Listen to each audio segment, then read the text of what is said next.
Welcome back to another exciting edition of the Pointless Exercise Podcast. I'm Andy. And joining me, I never introduced myself. Joining me are Oleg and Praz. So, We're going to talk Cubs. We haven't done it in 2 weeks. The last time we did it, we pissed and moaned about how they didn't do anything. And then Jed's like, fine, I'll do something. just to spite us. Praz, when does your other podcast start up again? Now, we actually because football's over?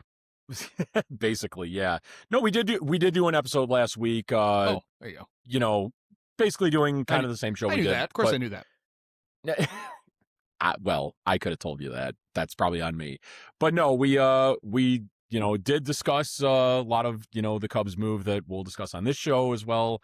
Cabrera trade, Bregman signing and all that, and did some Cubs convention preview there. So, here I am again to talk about all that all over again. But you went to the Cub convention, so you're gonna have tales from the Cubs convention for us later. I did, yes. Even if you have to make them up, that's fine. Yes.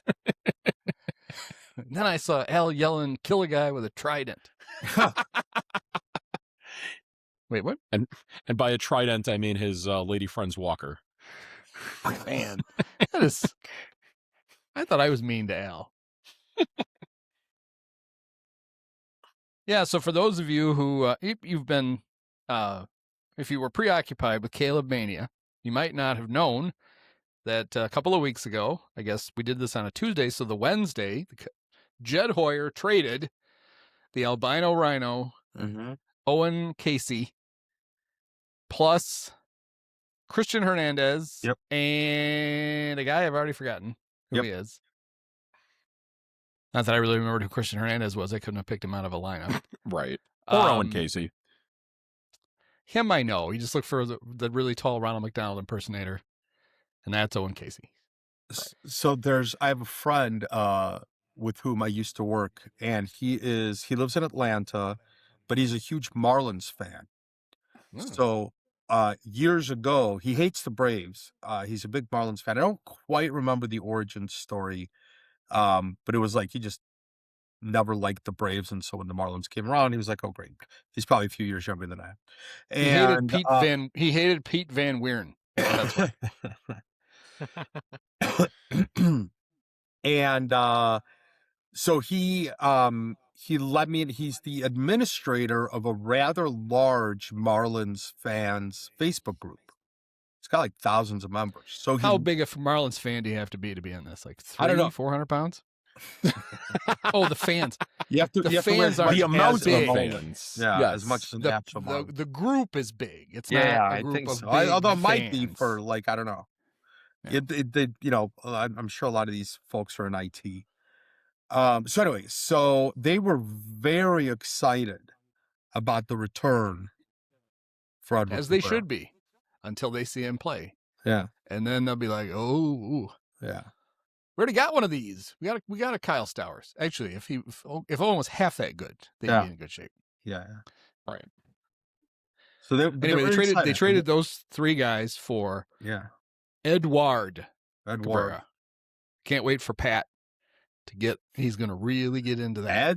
Edward. The Ward part is going to get hammered. Hopefully, Edward himself does not get hammered. Only on the off days. Right. Yeah, he can get as drunk as he wants. I don't care. There might even be more off days. Only when he's a 6-man rotation. Yeah. So only when he sees me out at Butch McGuire's, like some other Cubs players have recently. Oh, is there a story coming on? Did you happen to see what Frank sent in the Slack about a week and a half ago when I saw PCA? Oh, Butch McGuire's? yeah. PCA's been all over the place, so I thought I saw you last night at the Blackhawks game sitting next to them.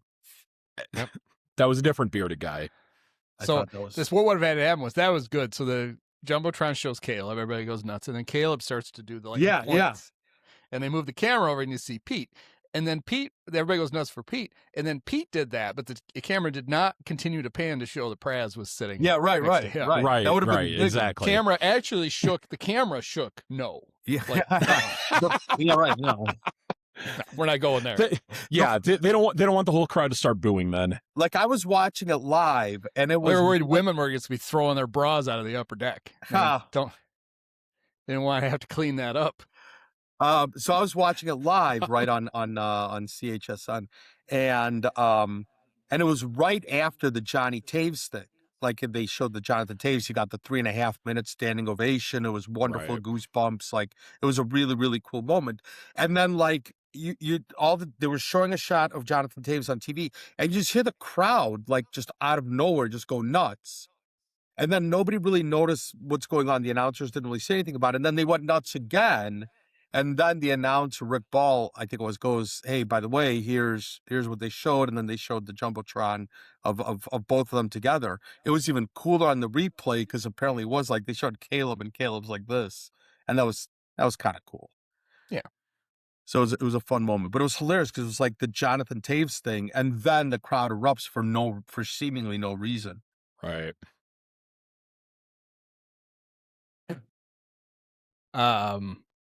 So anyway, Cabrera was a guy that I wanted them to get last year. Actually, I had quite a journey with Edward Cabrera. Early in the season, Jesse reported that the Cubs were interested in Edward, and I was like, "God, you don't have to report every stupid rumor you hear. Edward Cabrera, big deal, because he's talented, but he'd always been limited. Like there's a reason why he's cheap and why he's available. Yeah. But he was so good last year that it swayed me. And he made 26 starts. He still missed some. He got hurt right after the trade deadline. Yeah. But he came back. And I had a writer friend. It wasn't John Greenberg. Everybody just assumed that. Someone else.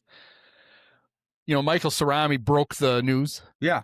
Yeah, it was hilarious. And he's like, he said it's the second time Cerami has broken a story. Both times it's because the Cubs had made a move for a player who there was at least a decent chance they would flunk their physical.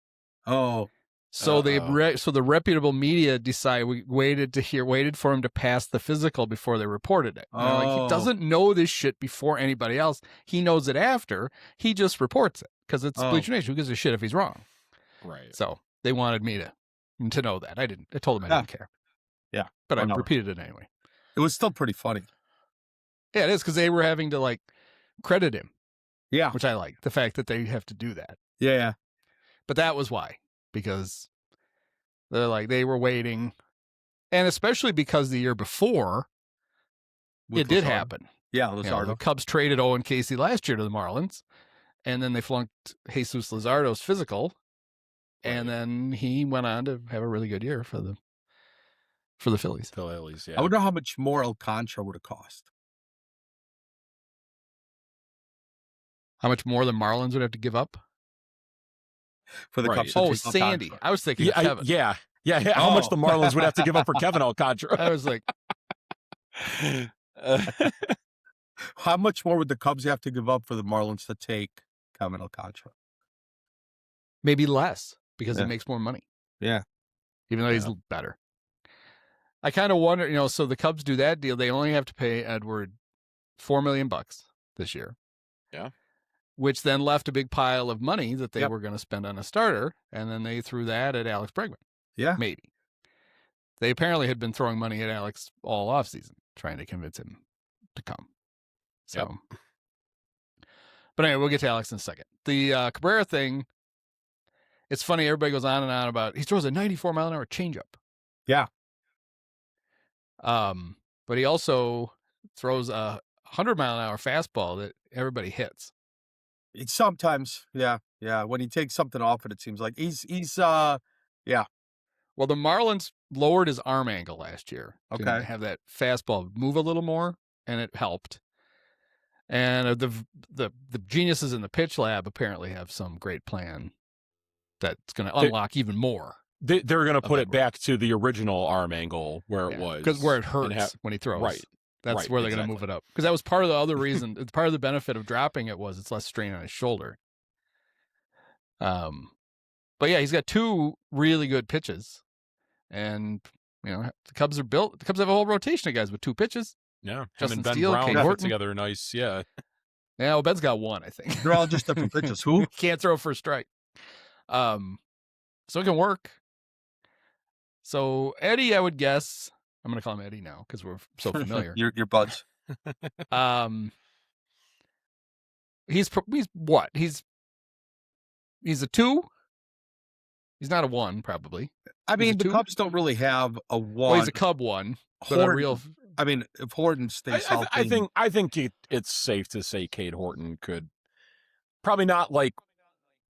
You wouldn't want to do this for most teams, but like, you know, I think he would more than earn the start on opening day and like be labeled as the ace if you really wanted him to. Sure.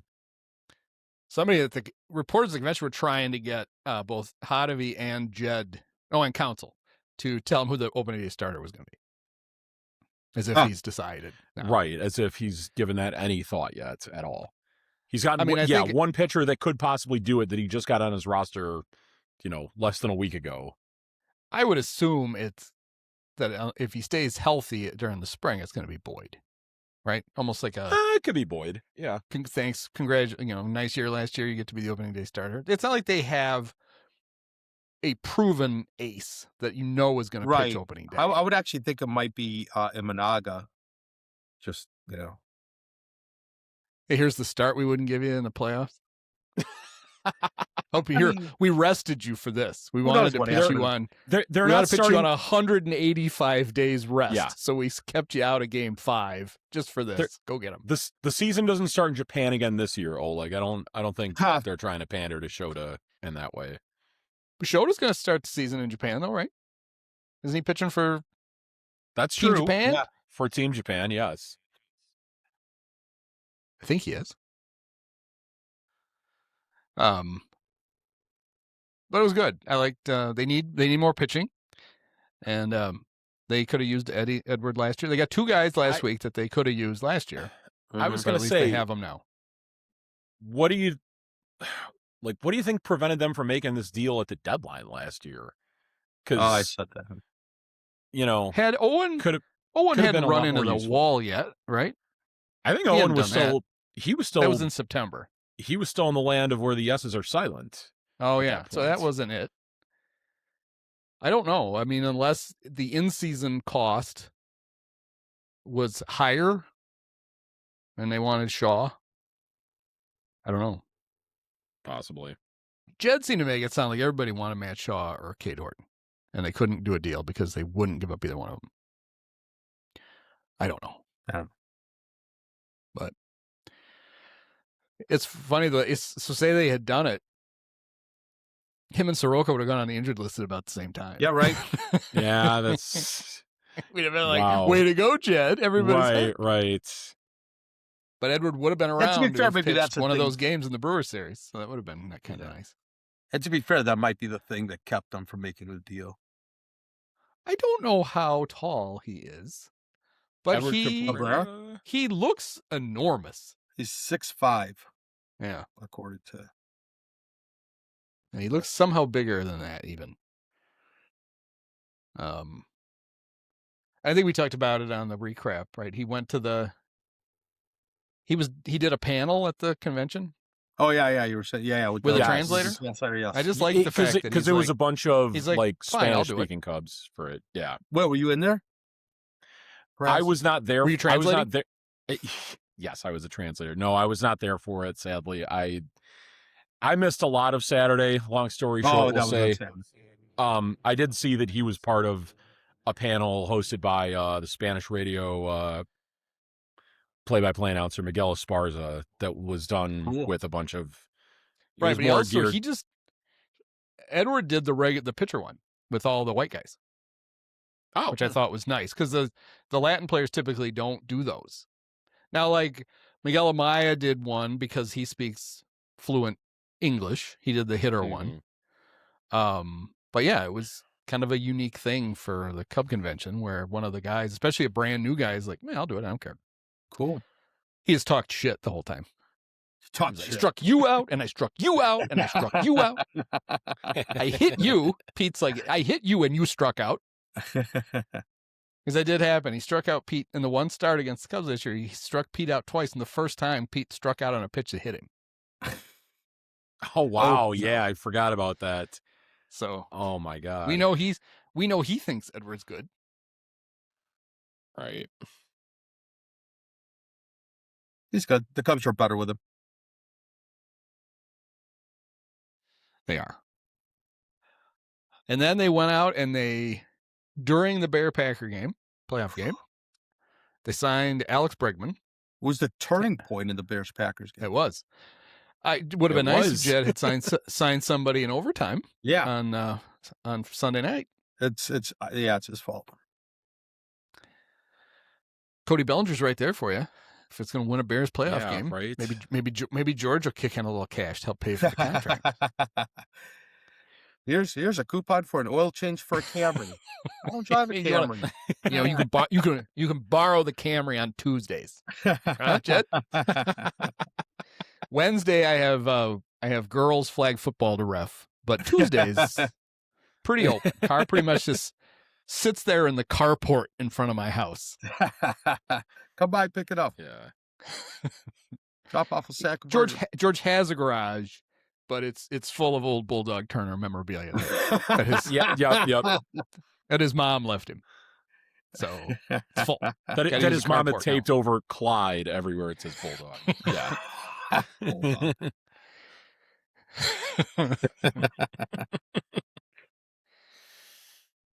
Now, George, there's a trunk full of photos. You're not going to want to open those. Trust me. Mom. Oh my God. What is that?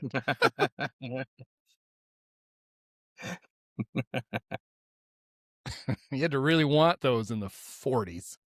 They had to get the picture taken. They had to the thing would explode, and they had to keep her keep her legs in the air for like 30 seconds. Don't move, Virginia. Clyde.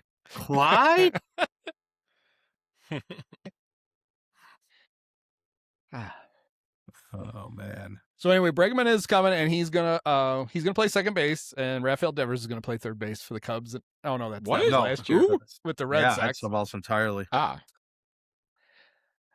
Still one of the best negotiated situations ever were the Red Sox and their third baseman last year, where they had 2 all-star third basemen, and a year later they have none. Yeah. Good job, Craig Breslow. Right. And I don't know if you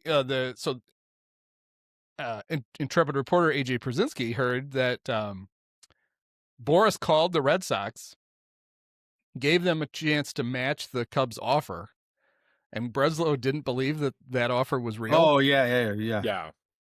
And so they said, "All right, fine. Well, bye." He's like, "What? Whoops." Wow.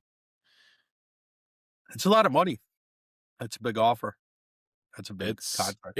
It's almost so much that you don't believe that Tom Ricketts put the green light on it. There's got to be something.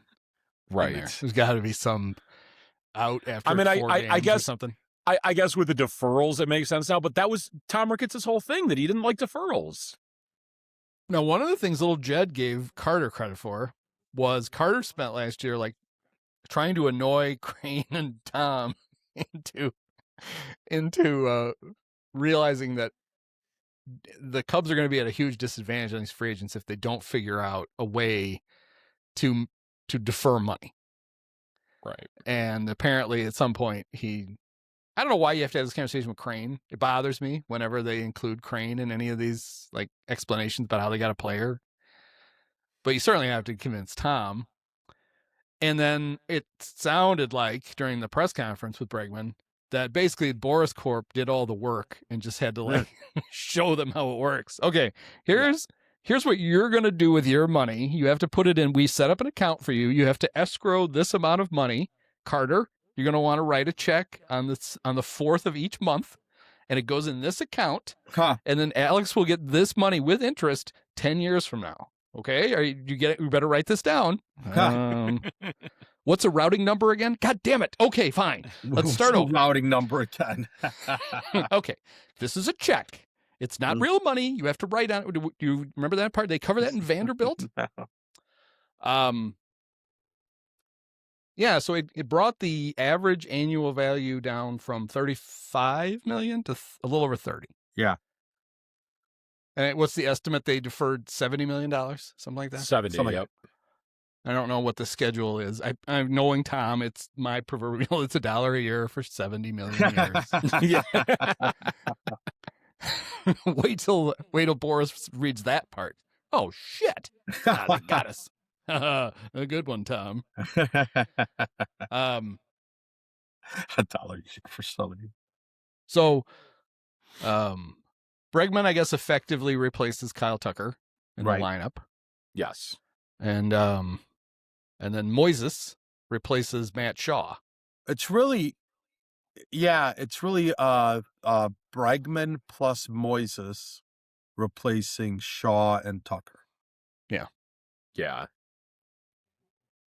And given that I'm completely in the tank for Moises Moises? Ballesteros, Yeah, me too. Same. I'd be like, oh, that's fine. Me It's too. completely irrational, but I'm like, I think like it's he looks like he can hit. That's good enough for me. I think that'll be like, if everything works out, and there's no reason to think it won't, that'll be a like better production than what Tucker and Shaw gave us last year. Gave the Cubs last year. I would think so. Yeah. I just So like, and it's the kind of hitter. I mean, Tucker has more power than Bregman. But Bregman's the kind of hitter that fits in really nicely in that second spot in the order. He just gives you, gets on base a lot. He'll work the count. Like he's that kind of a player. And you don't need to get 35 home runs out of him. I don't remember where this because I saw Bregman get interviewed a bunch of places, but somewhere they were like, he got asked about, I think it was during his press conference, he got asked about park effects at Wrigley and whatever. And he's like, well, he said, right away they took all my hits and they overlaid them to Wrigley to show me how many of them would have been off or over the wall. Yeah. And I was like, well, you didn't answer the question because they weren't asking about the size of the park. They were asking about trying to hit the ball through the wind. Yeah. Well, but there's a lot of thought that his stroke is better for Wrigley even than Tucker's was. And I was just going to pull up Tucker. He didn't like Wrigley Field. No. And it's always seemingly harder for lefties, like lefty power hitters, to have big production at Wrigley. Although, Michael Busch did last season. We'll see if that continues as, on a consistent basis. But so on the road last year, Kyle Tucker, 292, 399, 524. Yep. At Wrigley Field, 236, 353, 395. Yeah. Can kind of see why maybe he was excited to go somewhere. Yeah. I think we touched on this at, the night that they got eliminated, that the type of deal that Tucker got from the Dodgers, he was probably never going to sign with the Cubs. And it was probably for that being the biggest reason, was that, I don't know. I think maybe I kind of wonder if the Cubs early on had offered him $60 million a year, he might have done it. You're right, though. The duration he would not have been interested in. Right. And I love the fact that his deal has an opt out after year 2 and 3. Who the fuck is opting out of $60 million a year? Well, so it's Right. not. So it's even. Here's the thing about that contract. He out of the 240 million, 64 million is a signing bonus. So he gets upfront $54 million. 30 million of the 240 is deferred, right? So it's 210 minus 54 million up front, another 10 million. I don't know if the other 10 million is in the deferred money or not. So it's really 156. It goes down. Yeah. So it's really about $46 million. Oh, I didn't count the deferred. So it's really probably about $40 million a year when all is said and done. And if next year is a lockout, if there's a work stoppage, right, that'll count towards the contract service time probably. So he opts out after that. It's really not as big of an opt-out decision as it seems. It's really probably only opting out at, I'm guessing, about $90 million, which he should be able to still do better than after. Well, You know, then come after back the to the work Cubs then. stoppage. Huh? Then he'll just come back to the Cubs. Now the Toms used to spending money. Yeah. He'll just be going crazy. He'll just be going nuts. Yeah. So anyway, so that's the idea. It's not quite as much, so it's not as big. Like he should like. I'd be willing to bet there's probably a 75% chance, like if he has the seasons that he should have, that he'll opt out. And it's after the second season, not after the first. So not that he would opt out after the first if there's a work stoppage.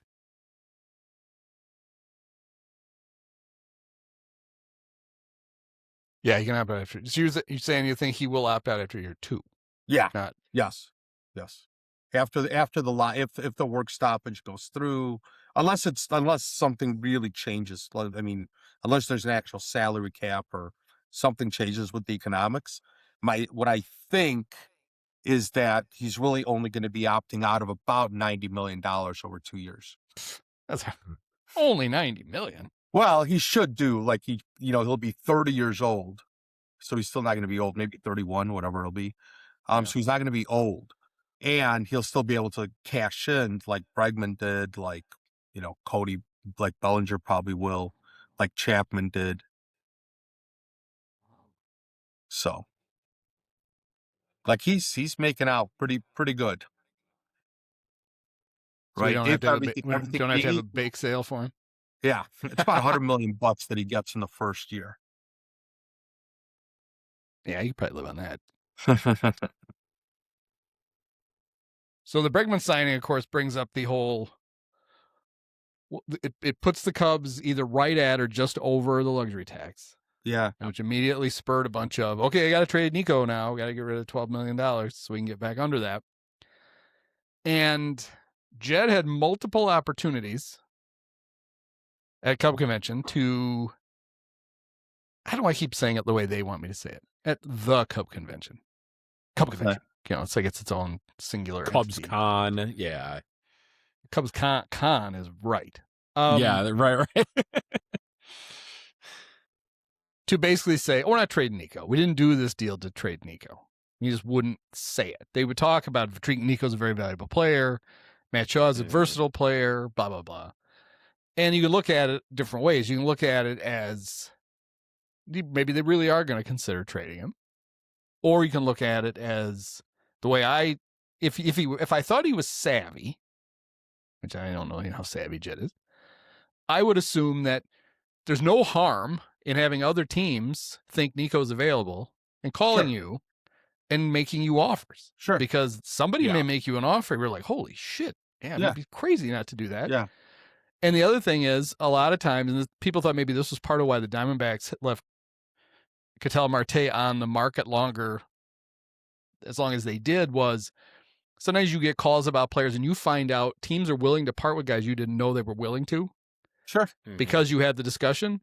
And then you're like, oh, well, no, not for Marte, but what if we did this for that? Yeah. And Jed is a guy who complains that the major league teams don't call each other and offer trades very often. Huh. Like it's, everybody's so into their spreadsheets and up their ass that sometimes it's nice to have a player that's on the market, because then teams are like calling you to talk to you about and start the dialogue. But there's also, because it's the Cubs, there's a very real possibility that it's time to salary dump Nico. I don't think they're going to, but you can't put it past them. It really, I think Nico is would bring back a pretty good return, right? He's pretty valued, I feel like. He's a good hitter. He's league average hitter, and he's an exceptional second baseman, obviously. I think there's teams that might look at him at shortstop. Yep. I was gonna get to this. So sorry, I didn't mean to stop on your There's thought. at least 3 teams that are really interested in him, and it's the Giants, the Yankees, and the Red Sox. Yeah. And it's not bad to have those 3 teams calling you, at least, and throwing names at you. Doesn't mean you have to do it. And I would also say that, well, Nico's a very good, very useful player. He's not a great player. No. And if you think you can get, a nice package for him, Mm-hmm. what I worry about is them basically just being motivated by getting out of as much of the money as possible. Oh yeah. I see Right. what you're And then saying. you end up with shit for him, and it's like, well, why didn't you just keep him then? Right. I don't think it's that like I don't even think the Ricketts think it's that much money. I think they must like Nico. Like what's not to like if you're the owner of a team? I mean, I don't think it's a matter of them not liking Nico. I think if anything, it's just that's the guy who might be the most tradable right now that could get Yeah. you significantly under the luxury tax. I was waiting for Tom to announce at the Cub convention that they're going to honor Ryan Sandberg by moving Matt Shaw from third base to second base. That's how we're going to honor Ryan this year. We're going to, just like Ryan, Right. we're going to move him over to second and then wait for him to go to the Hall of Fame. It's going to be great. That's how it works. That's how it's always worked.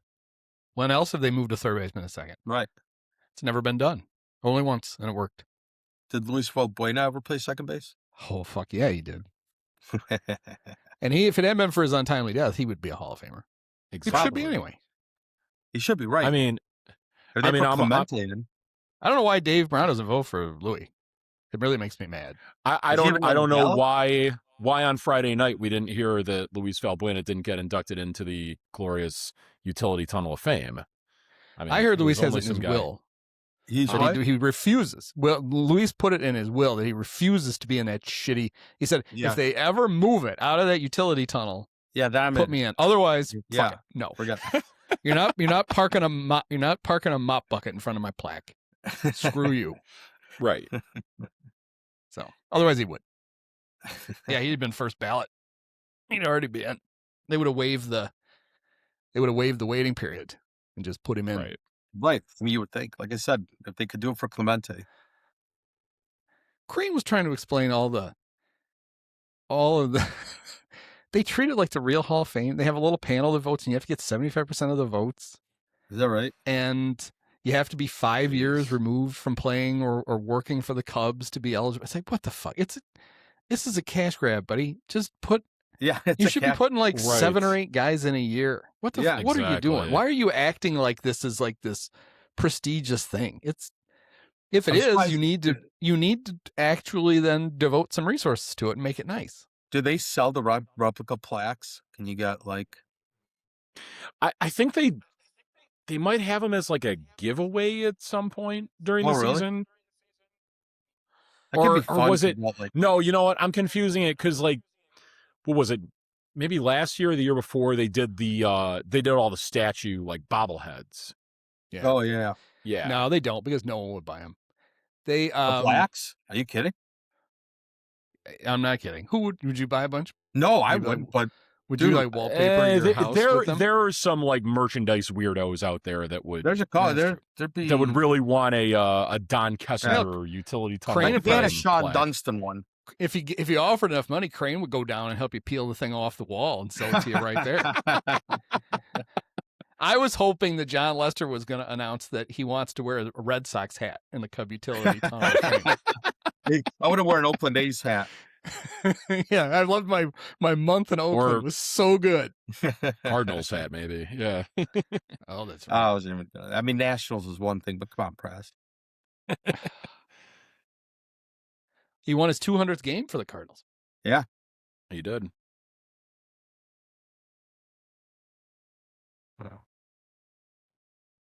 So according to first Bruce Levine and then John Heyman, Cubs still not done. Yeah, they're going for it. Yep. But Bruce says they're still in on Zach Gallen. All right, because Gallen is not getting enough offers and is probably going to have to do a pillow contract. Yeah, that's the cool thing to do. Yeah, if you're going to act like a real team, you would do that. Yeah, right. I mean, why not? Yeah. And I even proposed in the newsletter, because you can make a case right now. They have 10 candidates for starting pitchers. Yeah. They have Cabrera, Horton, Boyd, Shota, Boyd, Tyon. Steele will be back. Colin Ray, Javier Assad, Jordan Wicks, and then at some point Jackson Wiggins. You got 10 guys. Ben Brown. Yeah, I think I wouldn't do that. It for sure. I'm just saying a guy that recently did have some experience with it. Yeah, he'd be 11th on my list of 10. Okay. Actually, no, I think I'd still rather have Ben make a start than Jordan Wicks. But yeah, I'm not a Jordan Wicks fan either. Some of the thinking then was my thinking was if you added Gallon, then you get to the end of spring training, and if your guys are mostly healthy, there's a lot of teams that lose starters during spring training. How'd you like Jamison Tyon? You might actually get something for him. I do. I think there's a couple of guys that got it. I wouldn't be surprised if Boyd was another guy who might be up for a trade. He's got a year left. He was pretty healthy last year. Yeah. He seems to be a little superfluous. Any of the guys, and you got any of the guys that are right. Any of the guys that are only under contract for 2026, I would feel like would be available if they got Gallon. Yeah, like I think we talked about it when Shota accepted the qualifying offer that like it did maybe catch him by surprise a little bit that they did that. I think they were just doing that for the, they wanted the comp pick. For getting the draft pick. Yeah. Well, I think that when teams do that, they do that with eyes fully wide open that the player might accept. Like they knew it was possible. I think they really thought Shota could easily top that in a 2-year deal, and he would leave. Right. And you have to be willing. You cannot extend that offer to somebody that you just don't want. Right. Because they can say yes, and then you're like, oh, good. And with Shota, like I said, the thing that makes Shota probably accept it rather than try to get $10 million more is if there is a work stoppage, not being tied to a contract, but probably be to his advantage to go pitch in Japan. Yeah. Plus, he wasn't going into free agency then on a real high. Yeah. He had struggled. Yeah. He got hurt twice during the season. He had everybody watched him standing there in the bullpen in the 5th game. And I'm sure there's some teams like, Cubs wouldn't even use him for whatever. Yeah. And I'm sure he's confident enough that he'll have a better year and then he can go get some money again. Yep. And he likes it with the Cubs. I'm sure that was part of it. Right. Plus, he's, like you said, he's older. He may just decide, okay, I pitched 3 years in the big leagues and made good money. I'm going back to Japan, pitch for 10 more. Yeah. Because Kosuke went there and played for a fucking decade after that. Right. So there's that, but then there's also Gallon. If you sign him, you lose a pick because he got a qualifying offer from the D-bags. But the Cubs are getting one for Tucker, right? So you're not really a lose. wash, yeah.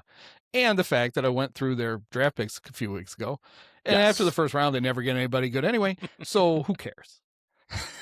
Well, they did get Michael Busch for not only a that, couple guys.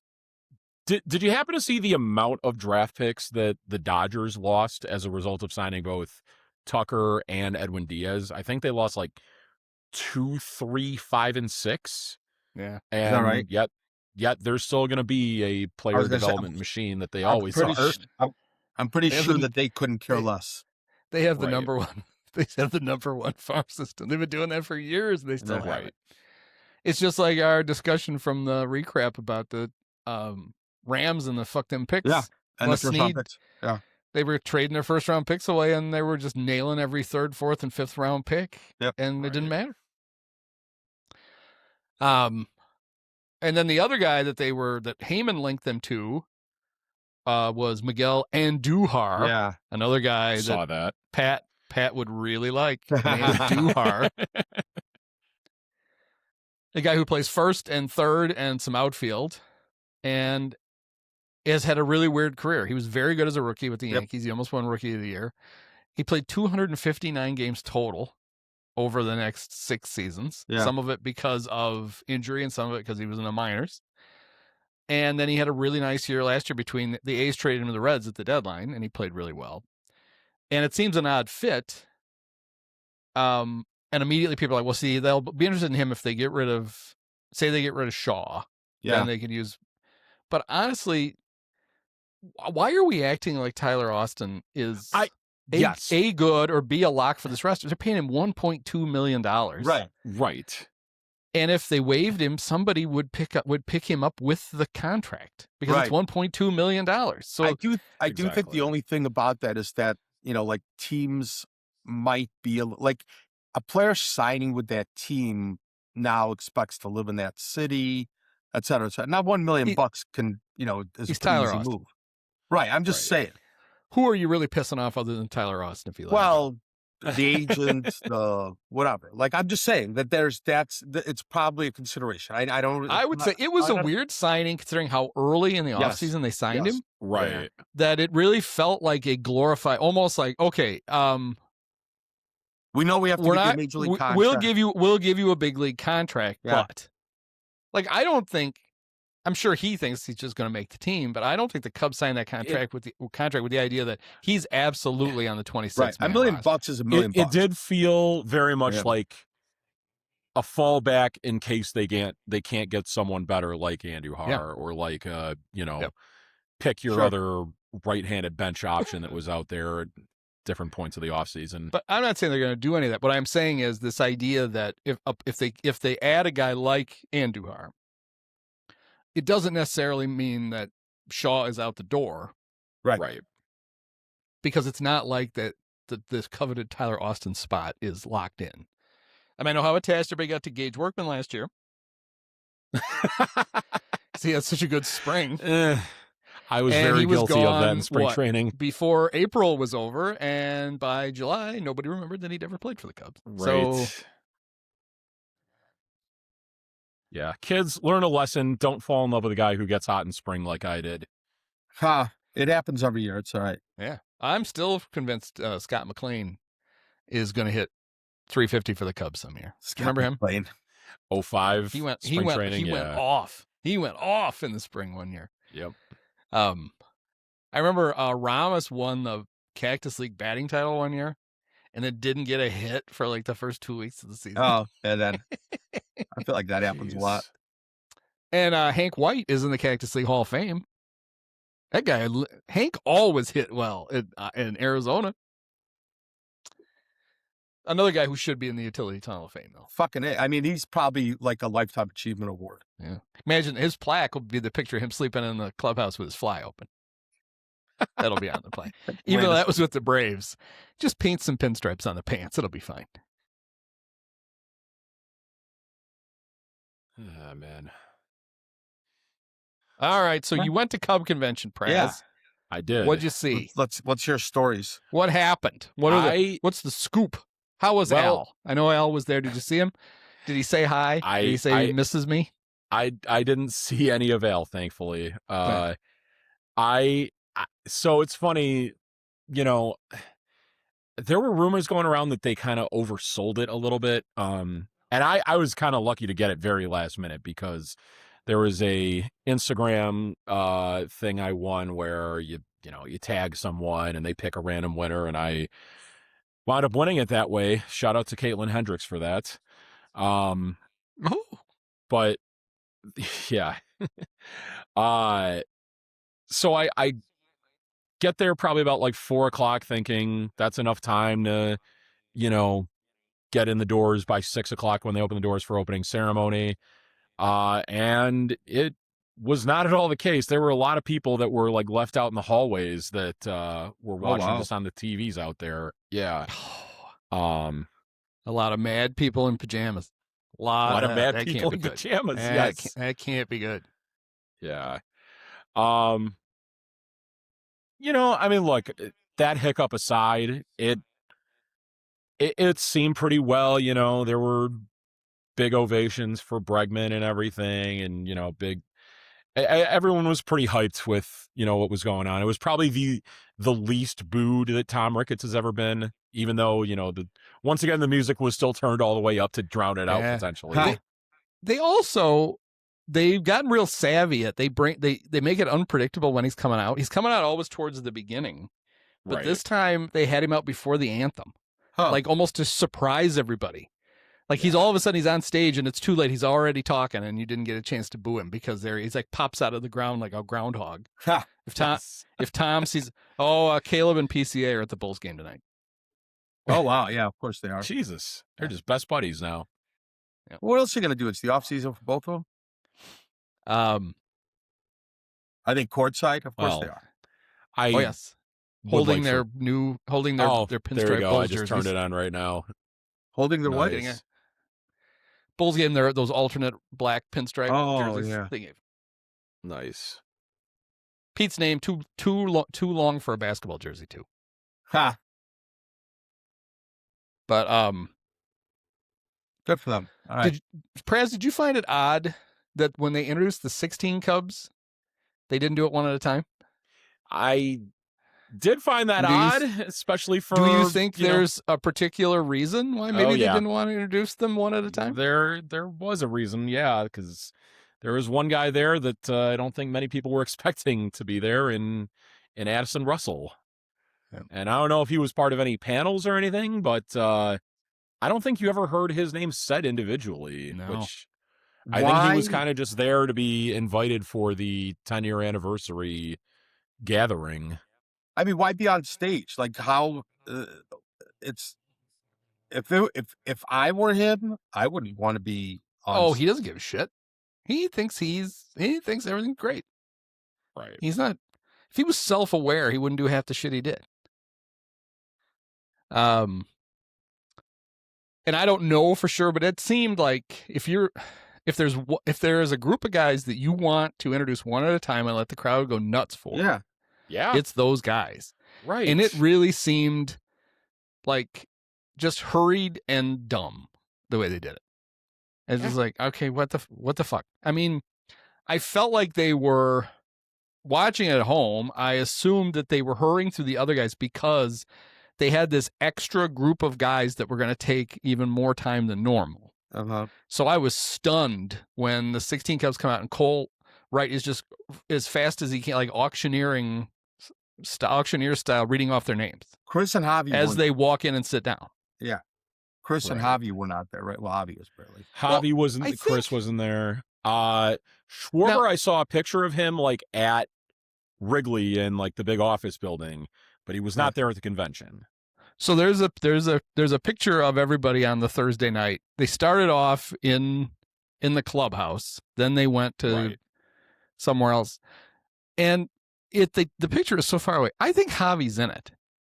Aroldis came back. Schwarber was there. I think the only guy who didn't make it was Bryant, who I think probably can't fly because he isn't traction. Like I didn't know Aroldis was there until we knew Schwarber was because somebody took a picture of him getting off the bus. They took a bus from Wrigley to whatever restaurant they all got hammered at on Thursday night. And I didn't know Aroldis was there until they mentioned it. Actually, Rizzo mentioned it on one of his stories that Chappie was there. Chappie, I'm calling him that now. They call him that. But I don't understand why that picture is so small. But I mean, it looks like Javi to me. I don't know who else it would be. But the idea was that obviously the guys who were still playing weren't going to come to Cub convention. Right. But like I said to you on Sunday, I would have loved it if Schwarber had just thrown on the Phillies jersey and just gone to all the panels and just gave everybody shit the whole time. It would have been awesome. I'm looking right now at this picture. Okay, yeah, Javi is there right behind Joe Madden. Yeah, I think that's Javi, right? Kind of towards the middle. Yeah. Yep. And Dempster's there. Thank God he got in the picture. Yeah. He's over 2016 Cub Ryan Dempster. Is Hap there? Thankfully, no. I think he stayed out. I think Hap took the Hap's taking the There you picture. go. Yes. He was there. He went to like the dinner. And that's fine. I mean, he is friends with those. He played with a bunch of those guys. Right. But and he was at least it adds to this feeling. The dumber Cub fans think he was on that team, and it pisses me off. Yeah, isn't there like a whole joke on like Waddle and Sylvie that like there are some Bears fans that think like Tom Waddle was on the '85 Bears. Yeah. And that's going to be the thing with Hap now. Yeah. If he's back for the 20th, there's no excuse for that because he won't be around. Well, who knows? They probably will give him a 10-year contract extension after the season, and he'll still be playing for the Cubs in his 40s. Stop. Jeez. I was trying to think of on the panels. So when you were hungover, I got to tell you, I went to Cub conventions, and I was hungover at every panel I ever went to. You can grit it out. You can get to it. If I had a room there, I would have went, but wasn't the case, sadly. I'm trying to think what. I don't think Jed and Carter said it. Carter won't shut up. He talks like Jed always knew his place. When they had the panel with him and Theo the first panel that Saturday morning, Jed never said a word because nobody cared. Carter won't shut up. Like he thinks people actually want to hear from him. It's like nobody cares what you're thinking about. Right. The closest thing Jed came to something. Jed had he had a Bears jersey on. He had a Bears 2 jersey. Mm-hmm. And so Boog said, "Oh, is that a DJ Moore jersey?" And Boog knew what it was. He just set up the story. And he turns around and it's a Brian Hoyer jersey. Yes. And he said the reason he has it is because when Hoyer was backing up Tom Brady and Jed was effectively backing up Theo in Boston, sometimes the paper would get their first names reversed. Like he'd read an article and Jed Hoyer and whether Jed had a chance to make the Patriots or Brian Hoyer, assistant general manager of the Red Sox.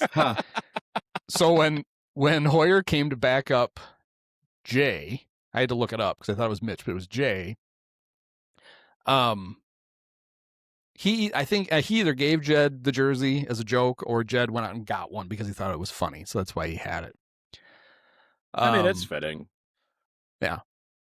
I assumed it was a Paul Edinger game worn jersey.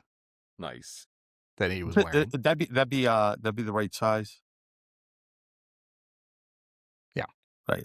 Edinger was a little guy, wasn't he?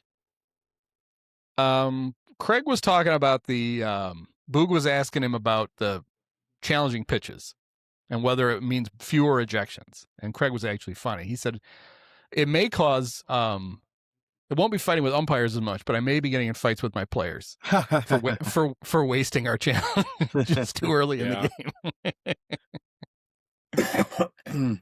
Because there is no time. You're not allowed actually to signal from the bench. Right. The player has to do it away. himself. Yeah. Like they can decline and take away your challenge if I just don't they think that you got your whether to challenge it or not from the bench. So you're supposedly not allowed to do that.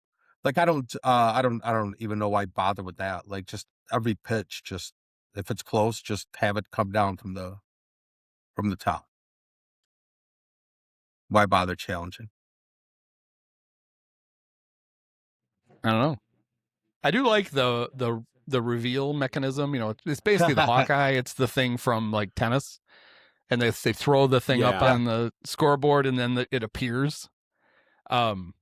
In spring training, though, because it's so fast, a lot of times it was beating the umpire's announcement of it. Oh, wow. So, like, the crowd was already cheering, and then the umpire's like, the challenge is successful, and they're like, we know, you don't have to say that. Yeah.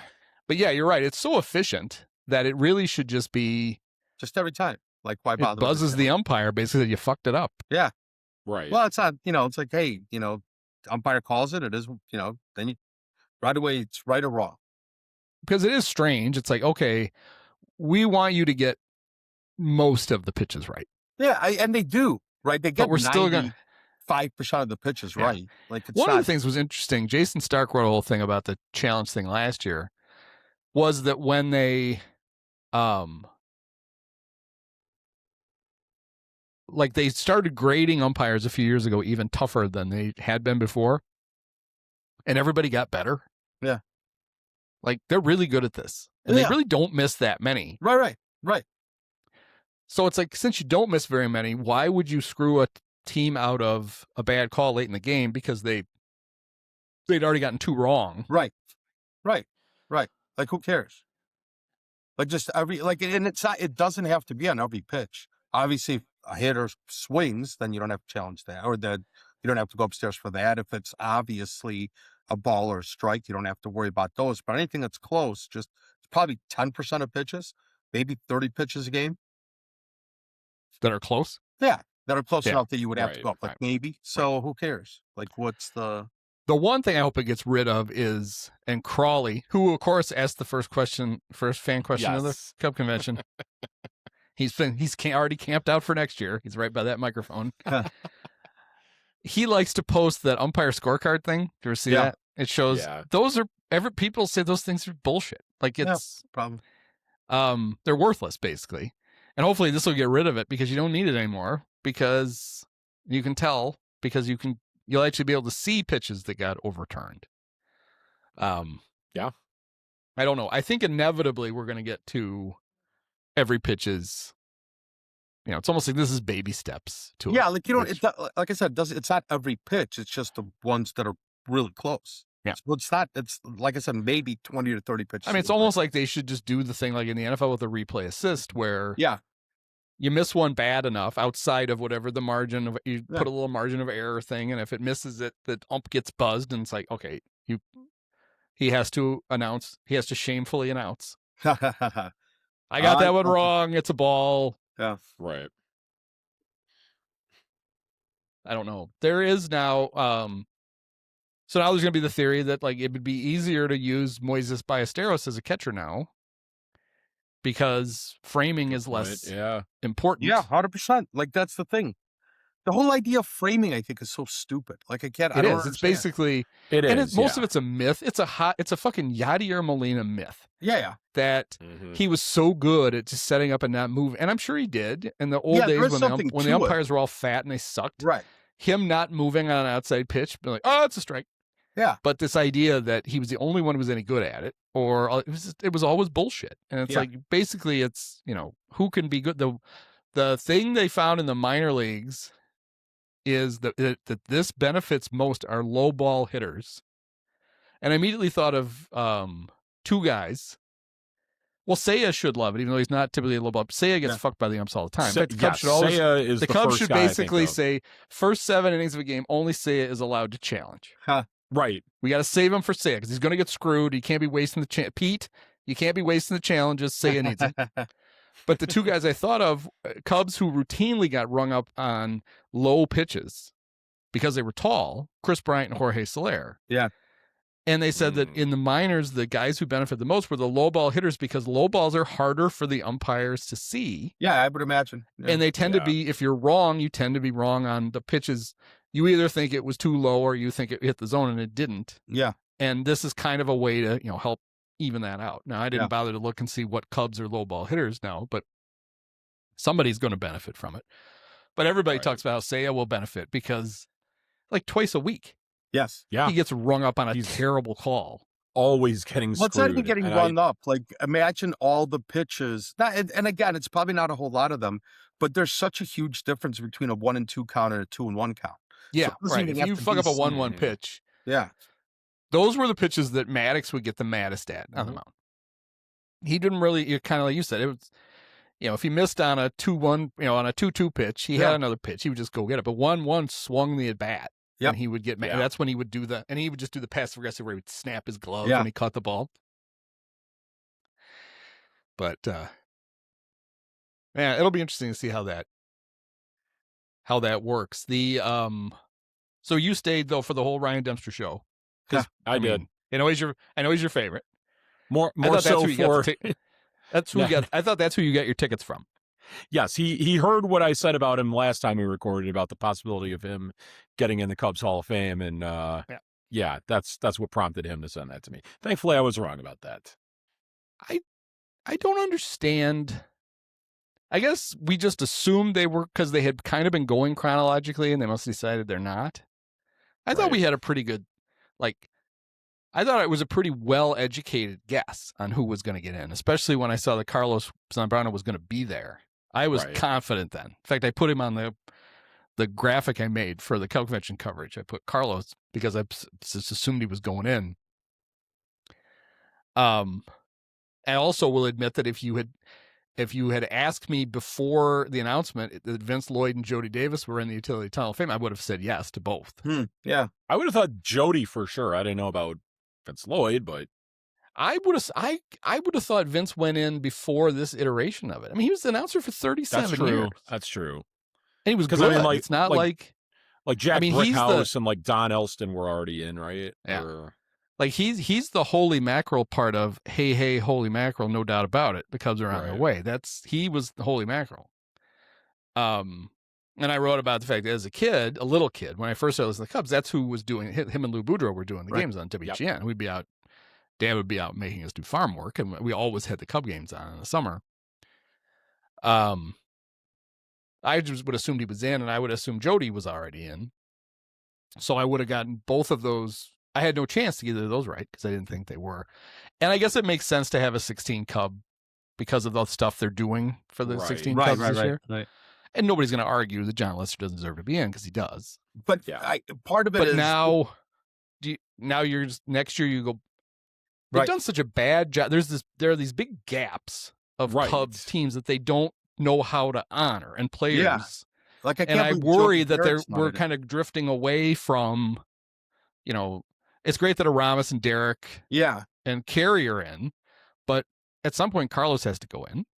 Yeah. What I'm surprised at is I really am kind of surprised that they're putting in somebody from 2016 this year because they're already doing all the 2016. That's true. He's already going to be there anyway. Right.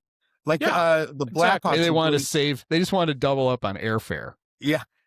The Blackhawks are doing their 100th anniversary, so they're doing all the Stanley Cup stuff this year. So nobody, numbers aren't being retired, even though Duck and Keith just got into the Hall of Fame. So they'll probably retire Duck and Keith next year. Right. I would imagine that they go back to the chronological thing they did in previous ones, because isn't there the whole rule about you got to be retired for 5 years before you can get in? And I don't know, other than how many 16 guys that you would think would get in have been retired that long? It's just area. The way Crane explained it was kind of dumb. He said you have to be out of the Cub organization for 5 years, which would mean out of the Cub organization. Yeah, which would mean next year all those guys, because they all got traded off in 21. But you're not going to put an active player in. How awkward would that be? Right. So effectively, they're going to do it years after they've all actually retired. And the reason it came up was Rizzo not eligible yet. Yeah. Right. But that could have been for two reasons. One, it had only been 4 years since he had left. And two, or if it should be for a player, you need to be retired and away from it for a while. Right. Mm-hmm. But if you think, there's going to be a bunch of those guys, obviously, that have to get in.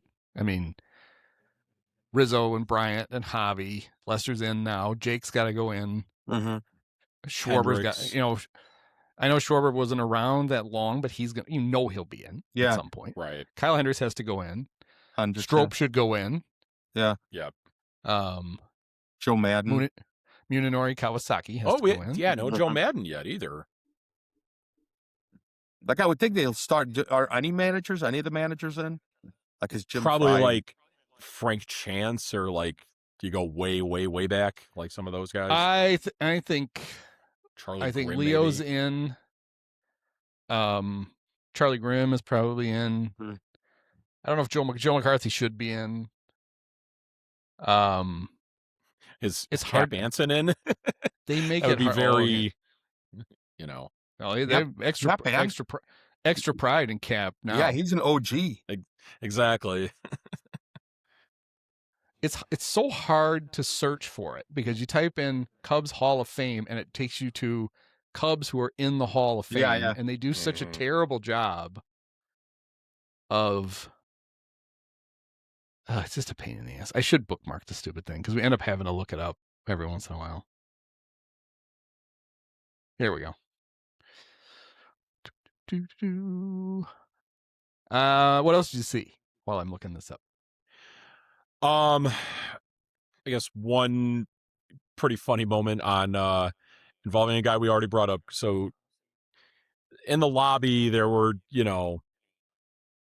weird things happening, we'll say. But a lot of familiar faces. I know Crawley was there and Danny Rocket and some of the big names on Cubs Twitter that you come to remember. Crawley at one point, there was a crowd of people. So Mike Montgomery was one of the 2016 guys there.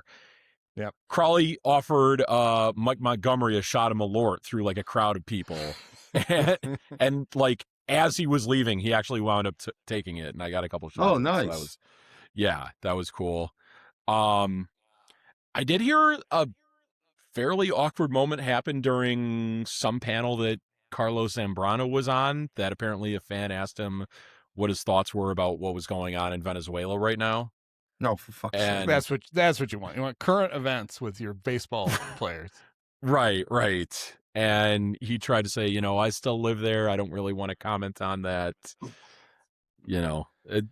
Carlos handled it better than I think we probably would have expected to from what we saw of him as a player.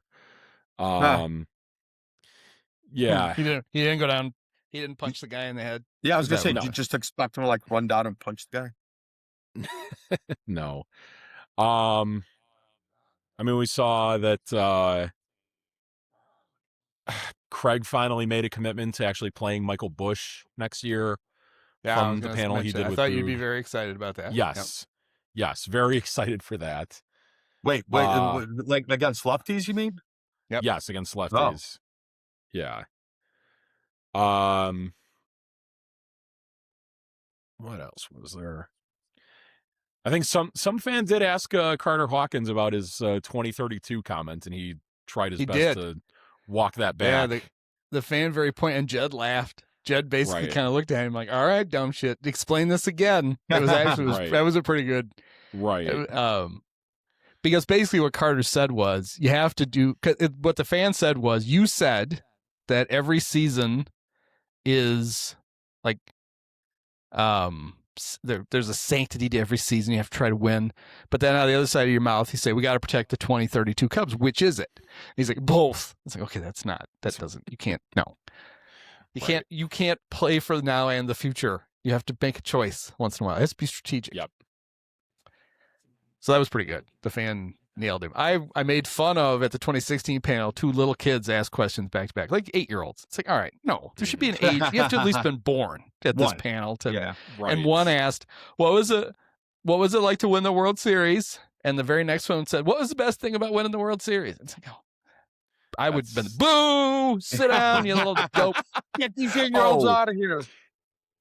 There was one pretty good one with, because they have like the kids only panel. Some kid asked PCA if he would change his number to 67 because of the whole 6-7 thing that kids are doing these days. Yeah, I thought I saw something along those. Right. But like Oleg and I were talking about on Sunday, nobody asked Pete about the Timothy Busfield thing. Huh. So the guy who played your mom's boyfriend in Little Big League, he just got arrested for molesting small boys. Did you ever spend time with him as a small boy? And what do you think? So there's 8 former Cub managers in the Utility Tunnel of Fame. Oh, wow. Some of these come with an asterisk because they're in because they were great players. Okay. Right. Frank Chance would be one, right? Yeah, but Frank actually won World Series as a manager. Yeah. True. Is Dusty Baker? So no. Yeah, Dusty and Dale's Fame. Dale's Fame. Mike Quaddy. Charlie Fox is in, and he only managed like 30 games at the end of his season. What's Lee Ilya? Is it? No, it's Phil Cabrera. Okay. Mostly as a player. All right, yeah. Johnny Evers, mostly as a player. Stan Hack, mostly as a player. Rogers Hornsby, mostly as a player. Mostly as a player. Frank Chance, Charlie Grimm, Gabby Hartnett. Okay. Mostly as a player. Joe McCarthy. Huh. Oh, there might be a second panel. And there is. Oh, it doesn't get much better, though. Leo DeRocher. Okay. So that's a real one. Yeah. Joe Tinker, mostly as a player.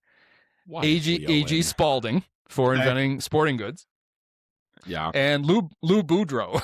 Oh, wow. Mostly as an announcer. Mostly as a broadcaster, yeah. Because I don't know if you guys know this, Lou got hired to be the announcer. And then who did he trade with? The Cubs? Charlie Grimm. It was Charlie Grimm. In 1960, they just switched him. So they send Lou down. They demoted Lou to manager, brought Charlie up to announce, and then a year later said, "All right, fuck that," and kicked Charlie out, and Lou went back to broadcast. Do you remember I did not know that. That's hilarious. I remember having this thought. Do you remember like there were a lot of meatball fans that were calling for like Bob Brenly to become the Cubs manager during like some of the World Series. Yeah. And I didn't like the idea of it, but I did maybe think that like if history would repeat itself, that like it would be pretty cool to hear Lou broadcasting games as Lou Piniella at the time, if that was what the switch was going to be. What do you want me to do? Right. it pisses me off. Lou didn't make. Now Lou is not doing well apparently, Oh, really? Didn't hear and that. he barely missed making it in the Veterans Hall of Fame ballot again. He Oh. missed it like by one vote, I think, for the second time, and they don't do that now for like 4 more years. Yeah, it's So- weird how they have the Veterans Committee now these days. Yeah, they stagger it. They don't do it every year like they used to. Because Because they Ron do a Santo used different to one get every let down year, every right? year. There's like a different Yeah. category that they do every year. Yeah. They go to different eras. That's why, like, and then 2 years from now is when Pete Rose finally. They do it like by era. Right. And so Pete wasn't eligible. His thing didn't come up this year, and it doesn't come up next year. It comes up the year after. And then Lou, with that category that Lou is in, would come up like the year after that, when he would spin back around again. But yeah, I don't know, manager. Obviously, Madden needs to go in. I mean, there's only been 2 Yeah. guys that ever won a World Right. Series with the Cubs, and he's one of them. Yeah. I would be perfectly fine if Jim Fry never gets Right. honored with anything. If you only do it as a manager, fine. Not for what he did as a GM. Oh God, no! I wouldn't do it as what he did as a manager. I could have won the regular season with that team. Yeah, true. Dallas Green should be in. Put Ooh, Dallas that's a Green good in, one. Theo. That's a Yeah, good Well, one. yeah, Building up. and Jim Hendry should be in too. Yeah, Yes. for that matter. Because we talked about who obviously Theo goes in. Right. I guess. Did he do enough? Did he do enough? Let's put a statue of like I don't know. We should have we could do a special edition. Does Theo Epstein do enough to get into the Cubs Hall of Fame? Let's the discuss. Cubs Hall of Fame. Right. Mm. Yes, not the Baseball Hall of Fame. Right, The right. Cubs Hall of Just the Fame. Cubs one. Yeah. I wonder has Joe done enough to get in the real Hall of Fame? Probably. I would say yes. He I won. think so too. He took the Rays to the World Series, and he won the World Series with the Cubs. Yeah. He's That's got like 2.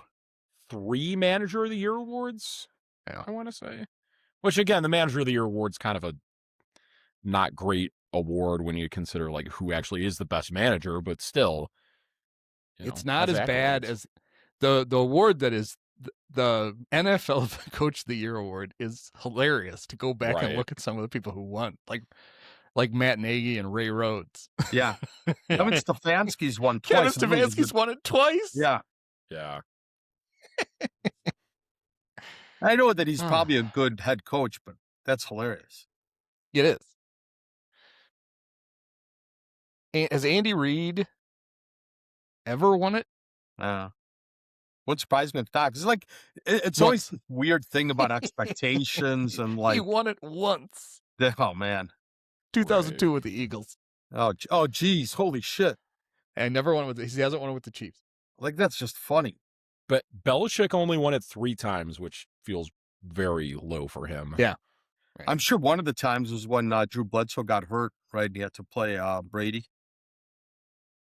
Well, that was what, 2000? Well, that was they won the Super Bowl that year. It would have Yeah. been I would guess he won it the year I thought you were going was the year Brady got hurt in the first game and Matt Castle. They won 11 games with Matt Castle.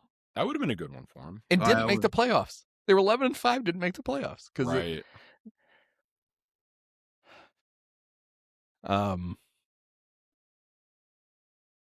yeah, I don't know what I was going to say.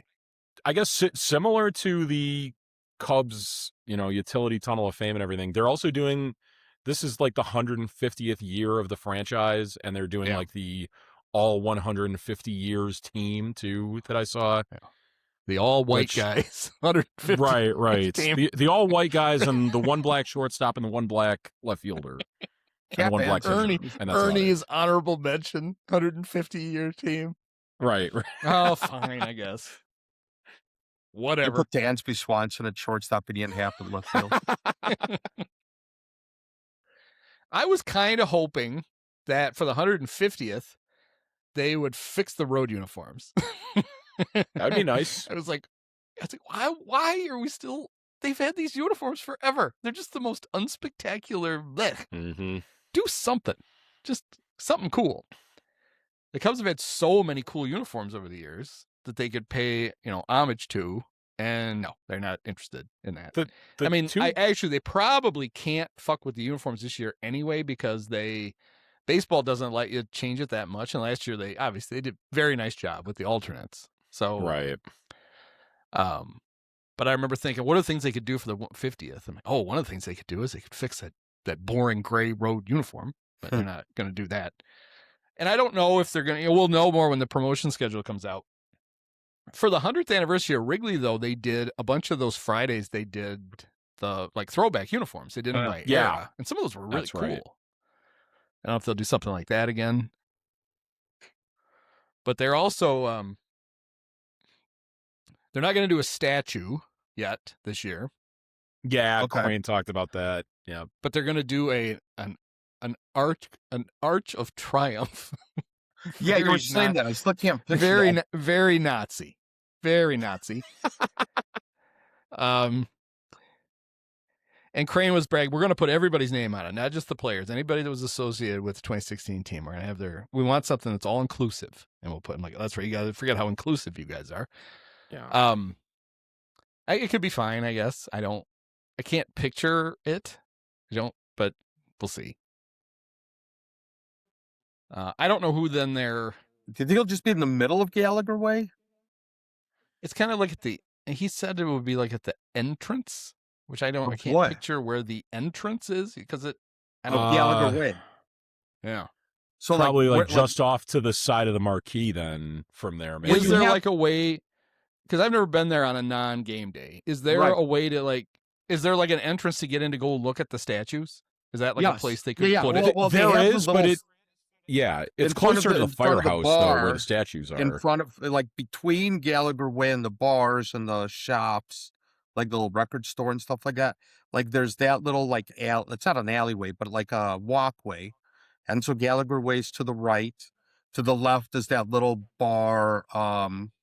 Lucky Door. Yeah. So that's right there. I think the record store is right there. And then Gallagher Way's to the right. They'll just bulldoze the record store. There's not a lot of space. What? They'll just bulldoze the record store for their art. I think the record store is actually closing. I think they're not keeping it really this year. Yeah. They could give me all the records. So Crane was asked about a statue because there is an empty. There's before they have to expand, there is a spot for another statue. And he's like, well, we talked about it, but you'd have to single out a player or a couple of players. Because that's right. There's no iconic moment. Like you couldn't do like Chris Bryant sliding on his knee and Anthony Rizzo holding the. There'd be no way to immortalize that. That would be impossible. And he's like, because everybody thinks of is like that iconic shot of the four guys celebrating on the field after the game, which has to mean. Well, then you got Addison Russell in it because Addison's hugging Javi and Bryant is hugging Montgomery. So they could have a nice Addison Russell statue right in front. That'd be fun. And Montgomery's wandering out in the middle of that too. You'd have to put him in it. Yeah. Right. So that's where they came up with the arch. The arch. Yeah. The Arc of Triumph. So I don't know. I knew it wasn't going to be a statue because those take a long time. And the Cubs like to show you the whole process. Like the Sandberg one, they announced well more than a year before it went up because he had to go pose and he had to go do some stuff. And I mean, for me, and I've talked about this before, I would really like to see them replace the Harry statue with one that's not so creepy. Right. One with, I just don't like it. Without all the people dragging him down to hell. Yeah. Yeah. And it's funny to me that the guy who did it is the guy who did all the other ones.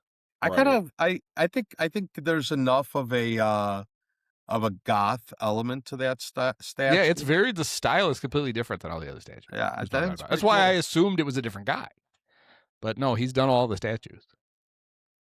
I liked on the Sandberg one that he clearly the statue Ryan Sandberg has done a lot of steroids. He's ripped. He is. Surprised Ryan didn't disavow it at the unveiling. No, that statue didn't play the game the right way. I don't think that's the problem he had with Sammy. I can't be party to this. Right. So we talked about it a little bit. Kyle Tucker's going to the Dodgers, where presumably he will go to right field, and then Teoscar Hernandez can go to left, where he might actually be able to make a throw. Yeah. So the Dodgers have sealed up the next 2 World Series. It's over. Shouldn't even bother to play the season. Well, assuming next year's may not happen, so. That's true. That's right. I mean, it makes perfect sense if you're Kyle Tucker. A, it's a lot of money, but B, he's clearly like just his personality. He just wants to be a guy, a really good player on a baseball team. He doesn't want to be like the focal point. And he's not going to be in LA. I mean, there's, they're going to Mookie first and Freddie and Shohei and all those other guys. And then, he can just play baseball and not worry about it. I've never heard of any of those guys. And they're okay. I don't know about Shohei. I haven't decided yet if he's any good. Yeah. Kind of a gimmick to me, really. If only he had any Riz.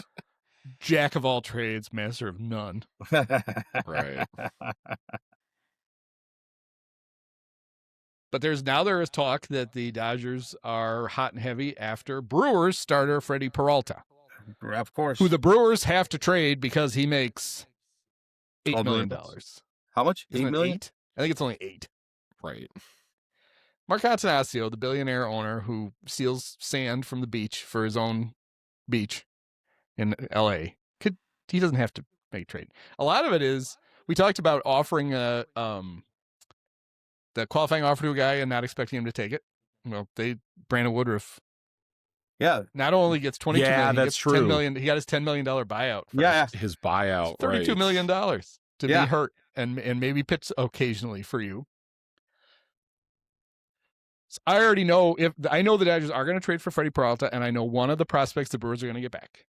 So your hope? No, the other guy. Well, maybe both, but Jackson Ferris, who will then turn out to be like the one Cub draft pick who turns out to be a stud, an absolute stud. Just pitch against him for 5 years before he gets traded for the next guy. Yeah, jeez. I don't think the Dodgers are going to trade for Peralta. I don't know why they wouldn't. They still run into that. They run out of pitchers every year. I still can't believe that Shohei Ohtani doesn't count for 2 I was just thinking right now. Go on that rant again. We'll give you another 5 minutes. Go nuts. Could they fit him in their rotation at all? But yeah, again, they spent most of the year last year without Blake Snell and Glasnow. Yeah. If the Cubs can have 10 starters, the Dodgers can have 12. Right. The Dodgers do have 12, and they burn through them all. So yeah. Are they getting what's his name? Are a couple of the Tommy John guys back this year? Gavin Stone. Emmett Sheehan. Oh, he pitched for him last year. Yeah, he pitched last year. He might be pretty good. Yep. I don't know. But it's funny. There was a headline in the Athletic that owners are mad about them signing Tucker. And now they're 100% chance they're going to push for a salary cap. And it's like, okay, is this headlines from 1994? Because they've been pushing for it every year since 1994. This isn't what's going to make them. They don't need motivation. They're going to do it anyway. Yeah. And who cares? Right. Well, to me, like, I don't know. I obviously appreciated what Kyle Tucker did here this season, and I don't think they made the playoffs without what he did in the first half of the season. Seeing him underperform in the playoffs, and granted, he was hurt too. I don't know. To me, the Dodgers are no more. They're no more unbeatable than they were before they got him. But this kind of shores things up for them, in my opinion. I'm just mad that on the final pitch of the season, when he had a chance to prolong the season, that even though even though on the right side of the formation, the Cubs were running a kind of a hook and an out, and all he had to do was he had to sight change his route and hump it across the middle of the field, and then Caleb's throw wouldn't have got intercepted. Oh, that's right. That was DJ Moore, not that was DJ Moore. I get them. Yes, I get them both confused. You get them mixed up. Yes. I think it's not that DJ didn't run hard enough. DJ made the wrong adjustment on the route. So other people are like, oh, see, he was dogging it again. That's not what he did. He just I think I pretty much Caleb in the worst possible moment were not on the same page. And when people who explain the play, Caleb threw the ball exactly where he should have thrown. Yeah. It was DJ. He wasn't sure where he was supposed to wind up on that route. It was some new thing. He ran the route the way it's called, but the Bears and every team has a bunch where you can, like that. What do they call it? Waddle was explaining it too. They call it like the honey hole or whatever in the middle of the field. And when you see the way that the defensive backs react, that's open. Yeah. And it's actually last year when the Bears beat the Packers in the last game of the season, DJ and Caleb did that right. Remember, there was only like 8 seconds left, and they got, or there was more. They had to run up and it clocked the ball, and they did it right. DJ cut, Caleb got the ball through to the open spot. DJ slid down. They went and killed the clock, and Cairo kicked so it was the exact same play. They just didn't do it right. But Tucker did. He made the last out of the season, right, in Milwaukee? Did he? Or I know he struck out in a big spot with runners on base. Maybe that's when the Cubs had a chance to tie it. Yeah. His last at bat, he had a chance to like do something cool, right? And he didn't. I fine. Go to the Dodgers, you loser. I think he's a really good baseball player, and I think he makes any team better just by being on it.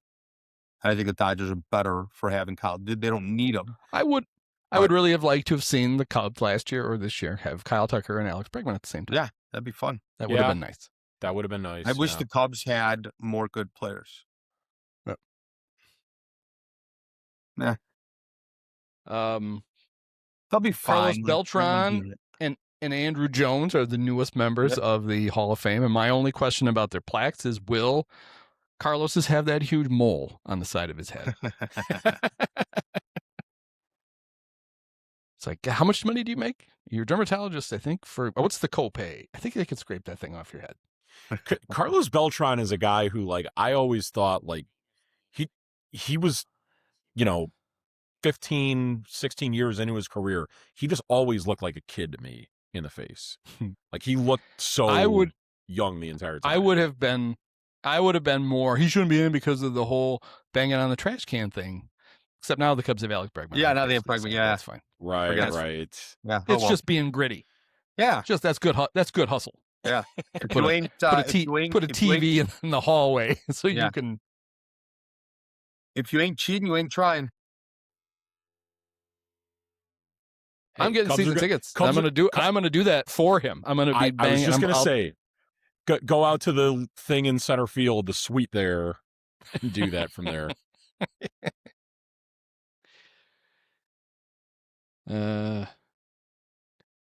Hey, Jerry Reinsdorf must be very excited. Another former White Sox in the Hall of Fame. Andrew Jones. Yeah, Andrew Jones. Yes. That's right. Hey, good. You know what? Well deserved for Andrew Jones. That's one that, like, I saw him on ballots in previous years and was wondering, like, what does this guy have to do? Because, 10 Gold Gloves and over 400 home runs. Maybe not first ballot, but, like, didn't think it would take this long.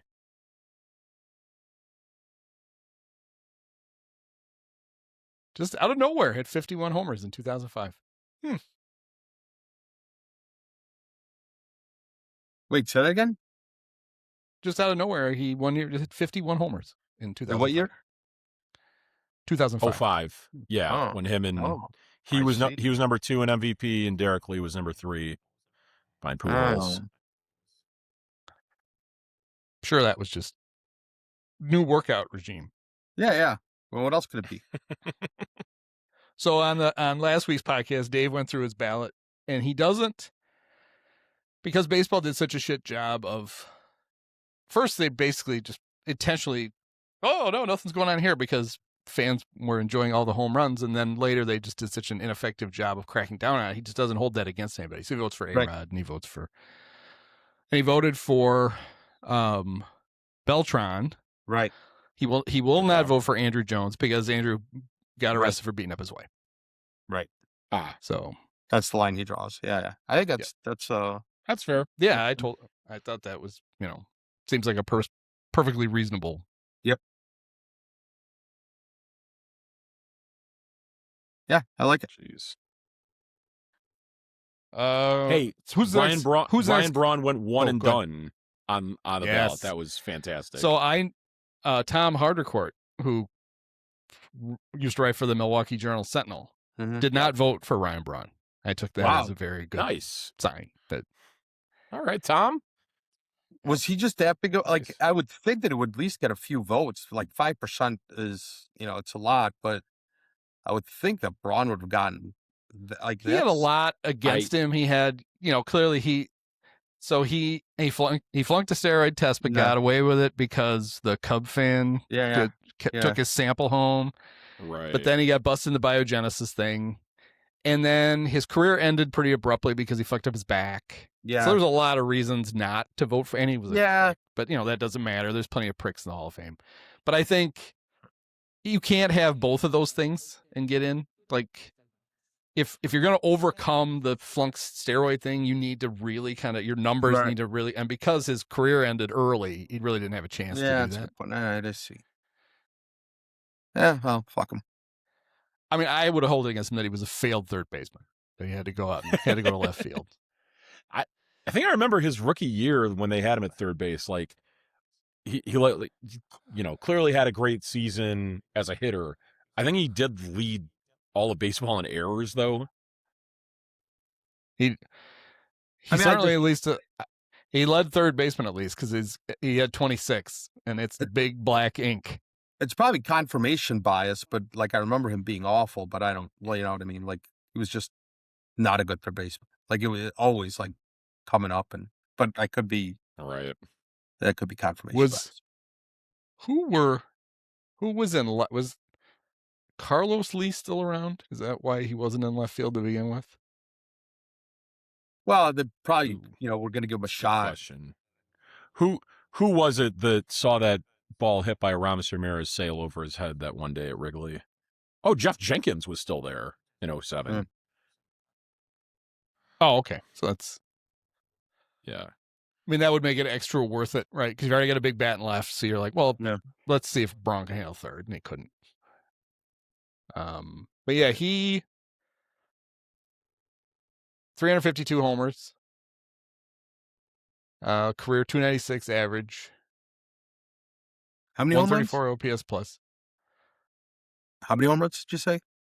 352. More than I thought, actually. That's fewer than I thought. Yeah. Did you say more than you thought? More than I thought. Oh, I think it's fewer than I thought. I thought he had 400. I mean, he hit 22 as second to last year with the Brewers. I mean, he won an MVP. Like he's not. I mean, I could understand why he's not a Hall of Famer. Like I got that. And a Rookie of the Year. Yeah. He won an MVP and a Rookie of the Year. He finished second in the MVP in 2012. Uh-huh. Yeah. I wondered who. Let's see. Buster Posey. 2012. Okay. 2012. Yeah, I mean, it was. Good Lord. 2012 Buster Posey. Won the batting title at catcher. Yeah. Damn. Wow.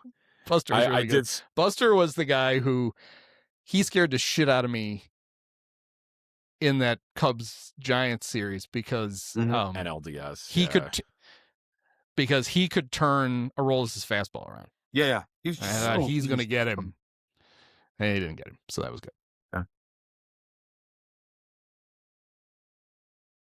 Yeah. No. Saw quite a few people on Blue Sky making the joke about I think Ryan Braun finished with like a higher voting percentage slightly than Matt Kemp did, and that it was like second time around Braun wrongly finishing ahead of Kemp because that was like the 1 and 2 for MVP in 2011. Oh, is that right? Yeah. Yeah. Kemp's another one. Like those, like he was really good for a little bit, but like nowhere near the Hall of Fame. He should be in the Hall of Fame for getting with Rihanna just alone. Yeah.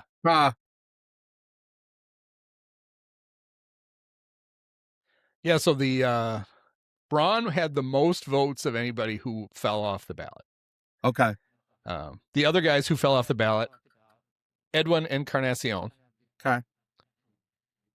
This one, the only guy I got mad at Dave for not voting for was Shin Soo Choo. Yeah. Oh, by the way, like that's a classic Simpsons episode. Yeah, Choo Choo Choo's me. Yeah. You could see. All right, Choo Choo Choo's you. Yeah, when they see play the heartbreak. Yeah, right there, you could see exactly when his heart rips in two. The other guys that fall off: Matt Kemp, Hunter Yeah. Pence, Rick Porcello, Alex Gordon, Nick Markakis. And then I can't believe any of these three guys didn't get votes: Gio Gonzalez, Howie Kendrick, and Daniel Murphy. Daniel who? Daniel Murphy, former Cub. Oh, Murphy, yeah. Former Cub star, MVP 2015 NLCS MVP. All right. Yeah. And the guy with the fewest who made it is Torrey Hunter. Who made it into who made it to next year. 37 votes, 8.7%. I would say the guy who... That's coming up on like one of his last years on the ballot, I would imagine, right? It was his 6th year. 6th, yeah. Huh. I think Torrey Hunter for should 10, be in, right? Yeah. Yeah, you can say for 10. The guy who most likely will graduate next year is Chase Utley. He got to almost 59.1%. So typically, if you get that last high, year, can you see what he had last year? Did they show that? He gained some votes, I think, if I remember reading it right. Sure, that plaque is extra slick for how wet he always was. That's right. Dave explained why he was so wet too. It's something to do with the weird hair product he used. It's like, ugh. Chase last year, 39%. So he made a made a 20% gain. That's pretty good. Okay. A-Rod was 37%. Oh, I managed to erase. I can look at it right here. A-Rod stayed the same, but he moved up. He was 7th last year, 4th this year, but basically the same amount of votes. So it's not happening, Alex. Sorry. Yeah. But I don't think his numbers aren't really that good. A-Rod? Yeah. He didn't hit 700. He didn't hit 700 home runs. He only hit 696. Right. Why even bother? Youngest batting champion ever. That's a fun baseball reference page to look at because it's so much damn black ink. He had 358 when he was 20 years old. 358. Jesus. What a fucking moron. If there was one guy who didn't need, Bonds too, but Bonds. One guy who didn't need to use, it's this dude. Right? What the fuck? What are you doing? No. Well. Drug tests are mostly IQ tests anyway. Huh. And the only last thing I got here on the list is Marquee only going to do a handful of spring training games. What? Are there is there a national, is MLB Network going to have more games? No. So I think it'd be pretty cheap to do those games. I think it's kind of ridiculous actually not to just do the home games like they've done in the past. How much money are you saving by not doing them? Mm-hmm. What it tells me is I don't think anybody watches them.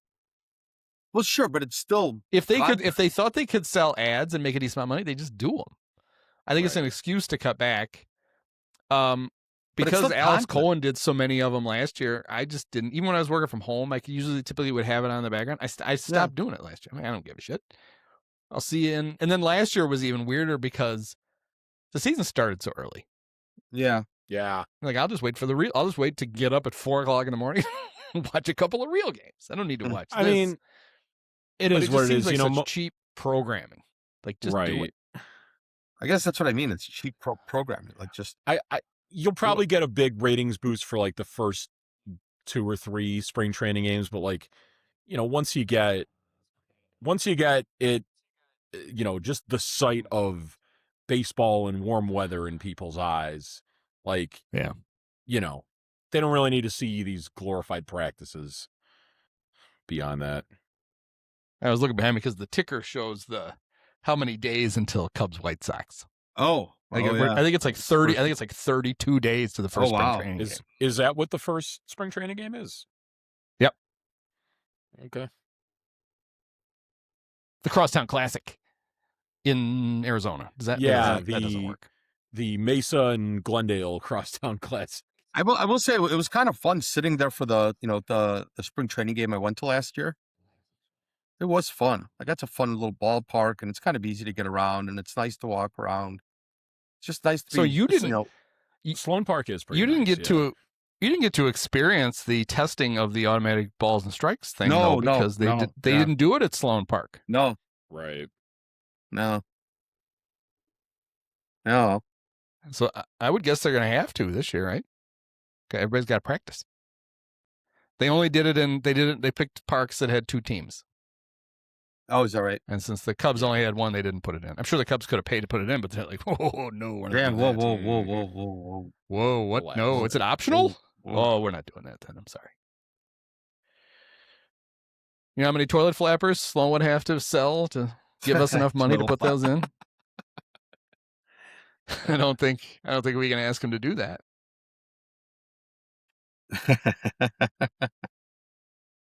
All right, so then when we do this again next time, it'll just be actually pitchers and catchers will be just days away. Yeah. Right. Yeah, if we the next time we do this, we'll be 2 weeks closer to the baseball season. I feel bad though for Alex Bregman because he agreed to play in the World Baseball Classic, but apparently he filled out his leave slip with the wrong dates because Jed said he's gonna be gone in May. Oh yeah, So right. He's gonna be 2 months late for the World Baseball Classic. He's like, do you have a rally to go to? That's the other third baseman, not. Yeah. Not Oh Bregman. yeah, that's right. Yeah. So I don't know how many Cubs now. Pete, Boyd, Bregman. Tyone, I think. Yeah, he's pitched for Team Canada. Yeah. What do you? Oh, who's Shota? I don't know about Shota and Seiya though. You don't think they're on the Japan team? I just don't know. I'm not saying I don't think they are. Right. Let's see. Is there a team for Panama? Because I would feel like Amaya would be on that if there is. I have a feeling I think if I were him, I'd want to get at bats with the Cubs. Yeah, true. I guess this roster is no good. This is the one advantage the Cubs do have to having all white guys on their team is that, Team USA and Team Canada are pretty well stocked up, and well, we don't. The rest of the they team didn't say who. Jed didn't say if Bregman's playing for Team USA or Team Israel though. So, I don't want to assume he's playing for Team USA. It says he's on the Team USA roster. Oh. This roster for Team Japan is doing me no good because it doesn't even have it does have Shohei on it. Shohei. Yeah. It may not Kikuchi, be, they just may not have announced it yet. Sagano. Yeah. There's no, but outfielders, they only have 3 guys listed at all. So they don't have Yeah, they have 4 guys listed. I wonder what TWP means. TWP? Yeah, because they have left-handed pitcher, left-handed pitcher, right-handed pitcher. Two-way player is what that means, yeah. Ooh. For Shohei. He only counts as 1 roster spot. Don't get me started. Even in the World Baseball Classic. Don't get me started. Isn't there like a whole fantasy thing though, where he counts as 2 in fantasy? Andy knows. Yeah, I have him. The Discipio League, I have him both. He's taking up 2 roster spots. He's a utility player and he's a pitcher. And a lot of leagues, he's not. He's split up on different. I just happen to have him both. I have to have both of them. Nice. How many roster spots does he count for? Just 1, even though it's 2 spots. No, he counts as 2. Weird. Because Joe Madden isn't in our league. If he was, he'd only count as 1. He would. Joe Madden never got to the Yahoo guys. He's got time on his hands now. He got to big baseball, but he couldn't get to big Yahoo, big fantasy. Okay. Since we brought up Joe Madden, one thing I wanted to finish with was it was nice to see him back, and then also I wasn't a fan of David Ross as a manager, but just former Cubs managers being at the Cubs convention is not a thing you see very often. You didn't really see that a whole lot. I'm a much bigger fan of David Ross now that he's not the manager. Correct. Yes. Same here. I'm amazed at how much hair that guy has. How much hair? Yeah. Yeah. What was he shaving his head for? He What even about joked some- that one of the former players accused him of having hair plugs. Ha. And he's like, this is real. He's like pulling on his hair. He's Yeah. like, this Next is year not we're hair gonna- plugs. This is my hair. Like, well, then Next year we're why gonna have did to you send shave in. it off? Next year we're gonna have to send in Praz with questions. Well, speaking of hair There you go. plugs, Praz, did you weren't up in time then to go to the Ian Happ podcast taping?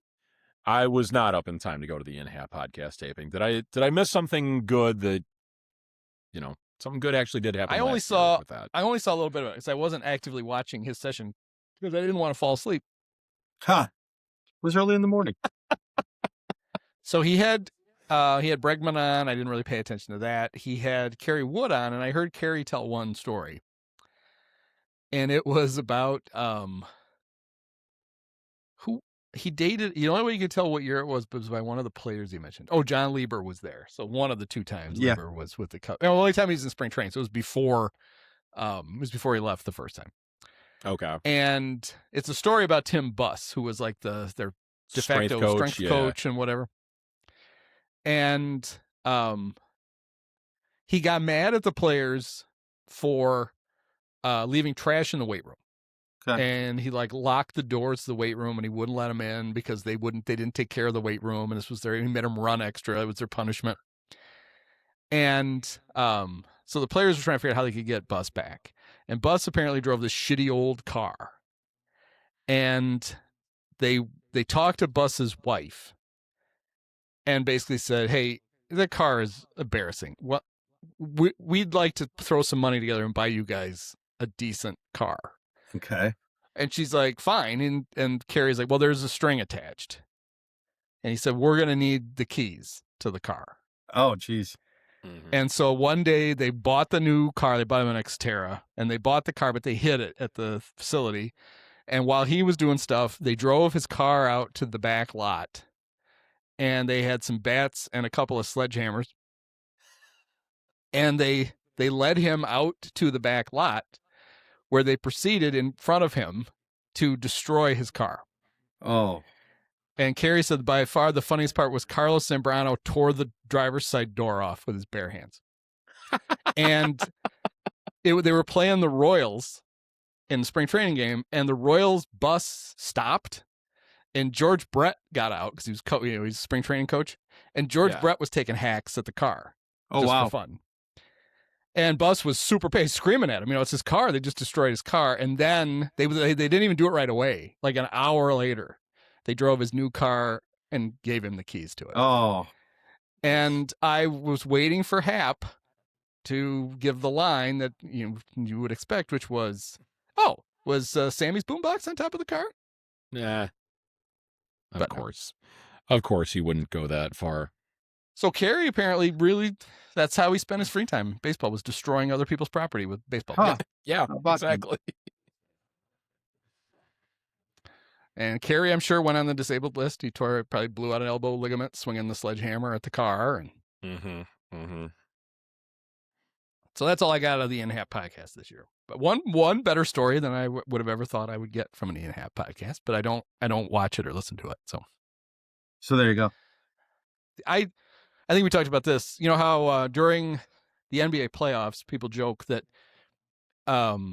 every morning Charmed would get like a ratings boost because you'd fall asleep watching TNT, and then when you turn the TV on in the morning, it would be on, and Charmed was always on in the morning. Oh, yeah. I think the only time that the Ian Happ podcast gets any viewers is when the TV is still on Marquee from the Cub game the night before, and you haven't had a chance to change the channel yet. Right. Oh God! Oh no! Whoa! It would be one of those shows like In Depth with Graham Bensinger that they'd show on like Comcast Sportsnet back in the day after Cub games. Yeah, that thing's still on. Graham Bensinger's still interviewing people. He's no Pat Binkowski. Yeah, true. All right. Well, we'll see you guys in 2 weeks then. Sounds Cubs good. will have Gallen, Zach Gallen and Miguel Andujar and Cody Bellinger and it's Please. All right, see you later. Many of us have herpes. Post-game show is brought to you by Christ, I can't find it. The hell with it. It's fitting. It's got to be done with one of the best games of all time. Just unbelievable. I mean, got to congratulate the Dolan family. Thank you. Sean, my podcast co-host Andy, you were his favorite player growing up. Oh, thank you so much, awesome. Andy.